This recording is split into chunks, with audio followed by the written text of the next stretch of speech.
In an earlier episode of In Search of Anthony Burgess, we looked at how Burgess went in search of carnal relief in the Spanish town of La Línea de la Concepción.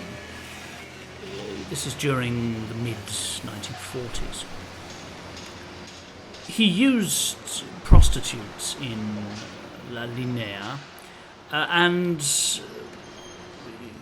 he writes that he felt a certain shame in doing so, in engaging in this purely commercial sex.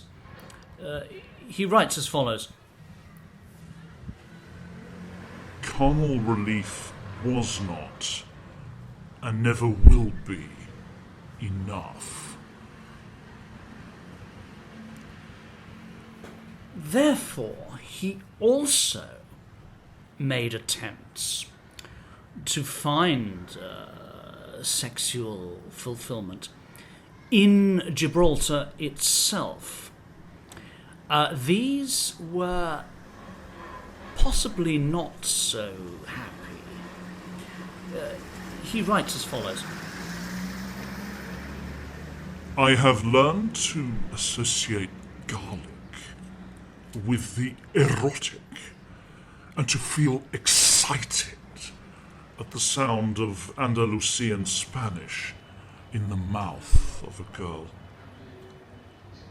The Gibraltarians reeked of garlic also, and spoke the same dialect, but their women were respectable and wanted marriage with a decent soldier of acceptable rank and a future in Civvy Street. The men of Gibraltar, with the right exogamic instinct, sought their wives in Spain and turned them into Gibraltarians. So I, a well-spoken sergeant, was invited to tea to meet musky daughters and take them to the cinema afterwards. It was assumed that I was unmarried. Perhaps the news had been passed from Major Meldrum to the front office that I was a widower, a matter of confusing Stevens's dead Lynn with the injured homonym or near. One invitation came from an Irish police sergeant with crossed swords above his stripes to show he was a physical training instructor. He was known as El Tío con los Sabres. His daughter was a pretty Hibernico Spaniard whom I had taught.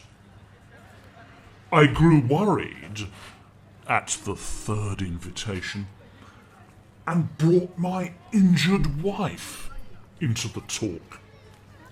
I was kicked out at once as a philanderer, muscles under the sabres. My ineligibility was passed on, and there were no more tea invitations to tiny flats on Castle Steps or Hampton Ramp.